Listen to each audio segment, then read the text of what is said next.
Opisina ng presidente ng World Hunter Association ay kasalukuyang naghihintay ang isa sa mga bishop ng Hons, at nang dumating dito ang presidente, ay iniabot niya sa kanya ang isang bagay. Nang makita naman ito ng presidente ay labis siyang nagulat sa bagay na ito, at napaisip na isa itong gate cube. Nang tingnan naman niya ang bishop na nagbigay nito sa kanya, ay nakita niya na nag-uumapaw ito sa enerhiya, at sinabi nito na dalhin nito ang mga miyembro ng kanyang organisasyon at magtago sa loob ng gate na magmumula dito. Tinanong naman ng presidente kung ano ang balak nilang gawin. Ngumiti naman ang babaeng bishop at sinabi na ang gagawin nila ay ang bagay na matagal na niyang ninanais. Habang unti-unti itong nawawala at nagiging parang usok, ay binanggit nito na babawasan nila ang populasyon ng mundo. Matapos marinig ito ay mapapansin ang pagkagulat sa mukha ng presidente, at makalipas ang ilang sandali ay kumalma na ito at sandaling nag-isip. Pagkatapos ay kinuha nito ang telepono at tinawagan ang ilan sa kanyang mga tauhan. Pagkatapos ay sinabi niya dito na tipunin ang lahat ng kanilang mga miyembro dahil magaganap ang isang malaking sakuna sa kanilang mundo.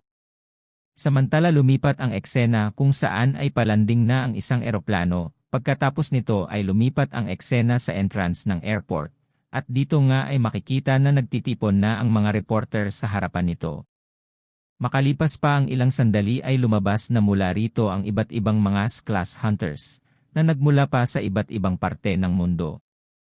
Binanggit din ng isang reporter na ito ang unang pagkakataon na ganito karaming mga S-class hunters ang nagtungo sa kanilang bansa. At base sa mga experts ang pagpunta dito ng mga ito, ay upang makita si Aslan Anderson, na ngayon ay kasalukuyang nangunguna sa ranking sa mga S-rank hunter. Habang sinasabi pa niya ito ay nagkagulo na ang mga reporter, dahil nakita nila na dumating na si Aslan at agad na kinuhanan ito ng mga larawan, at pinupuri pa ito ng ilan bilang ang pinakamalakas na hunter. Samantala ang naunang reporter kanina, ay binanggit sa mga manonood na dumating na si Aslan sa airport, at ngayon ay nasa entrance na. Sa sandalingang iyon ay nakita nila ang isang lalaking mayroong malaking katawan at may kakaibang kilos. Samantala sa bahay ni Daesung ay kasalukuyang pinupuri siya ng kanyang ina at sinasabing na napakagwapo niya sa kanyang suot. Sa kabilang banda si Daesung ay napapaisip kung ano ang mayroon sa medal na iyon dahil gustong-gusto ng kanyang ina ang ideya na tatanggap siya ng medal mula sa kanilang bansa. Habang ginagawa pa nila ito ay tumawag naman ang kanyang kapatid at tinatanong ang kanyang ina kung nasaan ang damit na ibinigay sa kanya ni Seoyeon noong pumunta ito sa kanilang bahay. Binanggit naman ng kanyang ina na ito ay nasa kanilang dressing room dahil natatakot siya na baka masira ito. Samantala kasalukuyang tinitingnan ni Daesung ang kanyang cellphone dahil nakatanggap siya ng tawag mula sa kanyang kaibigan na si Chan Ho at sa puntong ito ay sinabi niya sa kanya na nakahanda na ang sasakyan nilang kotse. Kaya pwede na silang bumaba kasama ang kanyang pamilya. Kinumpirma naman ito ni Daesung at sinabi na baba na sila. Samantala sa venue ng conference ay makikita ang mga larawan ng mga sikat na S-rank hunter at kabilang na nga dito ang ating bida na si Daesung. Sa sandaling ito ay kasalukuyan palang naka-livestream ang tagahanga ni Daesung na si Yongsil at sinabi na siya ay kasalukuyang nasa Hunter SKY Dome kung saan nagaganap ang World Federation Conference. Sinabi din niya na ang lugar na ito ay ang kasalukuyang kinaroroonan ng mga sikat na S-rank hunters sa buong mundo. Kaya sa puntong ito ay pinangako niya na siya bilang si Yongsil ng D7 ay kukuhanan ng live ang mga mangyayari sa lugar na ito. Pagkatapos niyang sabihin ito ay ngumiti siya sa kanyang mga manonood at sinabi na mag-like at subscribe naman kayong mga nanonood nito. Kasunod nito ay lumipat ang eksena sa mismong lugar kung saan ginaganap ang conference. At kasalukuyang makikita ang mga bisita na ngayon ay nakaupo na sa kanya-kanyang mga lamesa, at kabilang na nga dito ang ating bida na si Daesung nakasama ang kanyang pamilya, at si Chan Ho. Samantala si Daesung ay kasalukuyang sinusuri ang mga bisitang dumalo sa conference na ito, at habang ginagawa niya ito ay nakatingin din sa kanya ang iba pang mga hunter, at iniisip na siya pala ang bagong S-rank hunter ng bansang ito. Pagkatapos nito ay nagsalita na ang host ng event at dito nga ay sinabi niya na siya ay si Michael na nagmula sa World Hunter Association at siya ang in charge sa pag-host ng Federation meeting na ito. Kasunod nito ay sinabi niya na bago nila umpisahan ang conference, ay gaganapin muna ang pag-award ng medal kay Daesung, at ang magbibigay nito ay ang mismong presidente ng bansa na si President Lee. Samantala sa lamesa na kinaroroonan ng pamilya ni Daesung, ay tinanong ng kapatid ni Daesung sa kanyang ina, kung ang presidente ba talaga ang magbibigay mismo ng medal sa kanyang kapatid. Habang pinakikinggan naman ito ng kanyang ina ay meron itong gulat na ekspresyon, at hindi makapaniwala na ang presidente mismo nila ang magbibigay nito sa kanyang anak. Makalipas nga ang ilang sandali ay pumunta na sa gitna ang presidente, habang binanggit naman ng host ang pangalan ni Daesung, at hiniling ito na umakyat sa stage. Habang naglalakad naman siya patungo dito ay sumisigaw ang kanyang ina at kapatid ng mga papuri sa kanya. Sa kabilang banda si Daesung nang marinig ang mga sigaw na ito ay tila nahihiya na sa ginagawang ito ng kanyang pamilya. Habang pumapalakpak pa ang lahat sa kanya, ay inibot na sa kanya ng presidente ang National Medal bilang award sa patuloy na pagprotekta sa kanilang bansa. At matapos isuot ito ng presidente kay Daesung ay kinamayan niya ito, saka sinabi sa kanya na inaasahan niya na patuloy niyang poprotektahan ang kanilang bansa sa mga panganib na dala ng mga gate.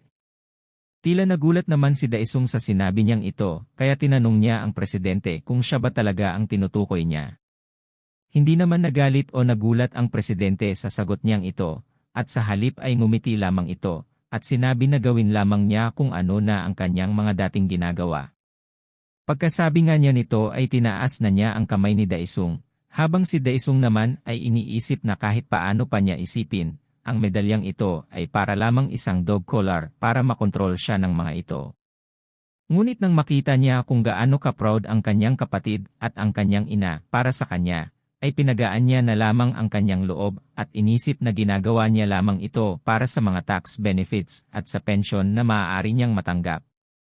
Sa kabilang banda naman si Yongsil na kasalukuyang nakalive pa rin, ay napapaiyak na sa sobrang kasiyahan para sa natamong medal ng kanyang idolo na si Daesung. Sinabi pa nga nito, na ito na ang simula ng patuloy na pag-angat ng kanyang idolo na si Daesung. Habang naglalakad naman si Daesung pabalik sa kanyang upuan, ay sinalubong siya ng kasalukuyang number 1 sa S-Rank rankings na si Aslan. Pagkatapos nito ay binati siya nito para sa natanggap niyang medalya. Tila hindi naman siya nakilala ni Daesung at agad na tinanong kung sino siya. Matapos namang marinig ito ay agad na nagsagawa ng isang pause si Aslan, at sinabi na siya ang The Chosen One at ang kanyang pangalan ay Aslan. Sandali namang natulala si Daesung, na tila siya pa ang nahihiya sa mga pinaggagawa nito. Sa kabilang banda si Aslan ay kasalukuyang iniisip na marahil ay natulala na si Daesung, dahil sa angkin niyang charisma. Ngunit iba sa kanyang iniisip ay naglakad na palayo si Daesung, dahil iniisip niya na napakawalang kwenta at nakakahiya pala ang batiin ng world's number 1 sa harapan ng ganito karaming mga tao. Sa kabilang banda si Aslan ay nagulat sa reaksyong ito ni Daesung, at iniisip na kakaiba ang mga nangyayari, dahil sa isip niya ay dapat ay humahanga na ito ngayon sa kanya. Habang iniisip pa niya ito, ay bigla namang umilaw ang kanyang relo ng kulay pula, at nang makita niya ito ay batid sa kanyang ekspresyon ang pagkagulat. Kasabay nito ay nakatanggap din ang isang S-Rank Hunter na nagmula sa Japan, at sinabi na mayroong isang S-Class Dongyeon na lumabas sa kanilang bansa. Kasunod nito ay nakatanggap din ng parehong mga mensahe, ang iba pang mga S-Class Hunter, na binabanggit na sa kanilang mga bansa, ay mayroon ding mga lumabas na S-Class Gate. Samantala ang host ng conference na ito, na si Michael, ay tila hindi na alam kung ano ang kanyang gagawin. Dahil sa sandaling ito ay nagpapanik na ang mga tao, at maging ang mga S-Class Hunter. Kaya habang iniisip pa niya kung ano ang kanyang gagawin, ay nilapitan na siya ng isa pang hunter ng bansang ito.